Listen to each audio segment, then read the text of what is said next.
આપણે કંપનીમાં છે ને વપરાતા કંઈક કોમન ડાયલોગ કે ભાઈ આ મટીરિયલ છે ને અર્જન્ટ છે, આપણે કાઢીને જવાનું છે. ભાઈ તારા જેવું તો કોઈ કામ જ નહીં કરતું ભાઈ.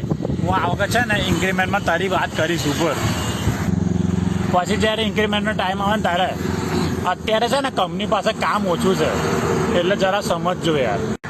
ઇન્ક્રીમેન્ટ પત્યા પછી પાછું ફૂલ જોશમાં કામ ચાલુ. ખબર નહીં કામ કઈથી આવી ગયું, ભગવાન ભરોસે. ઘરે જવાના સમયે જ કંઈક ને કંઈક કામ આવી જાય એટલે કે ભાઈ તારે રોકાવું પડશે યાર, આ પતાવીને જવાનું છે. આ કંપની જેવી કોઈ કંપની નહીં ભાઈ. બાકી બીજે તો છે ને બહુ કામ કરાવે, તો બહુ કામ માંગે ને બહુ મારા તમારી ખબર છે. મેં તારી આગળ વાત કરી દીધી છે લા, પણ આગળથી કંઈ રિસ્પોન્સ નહીં આવતો. મેં શું કર્યું યાર? હવે કંઈક તમને કંઈક બીજા નવા ડાયલોગ યાદ આવતા હોય તો તમે કહો.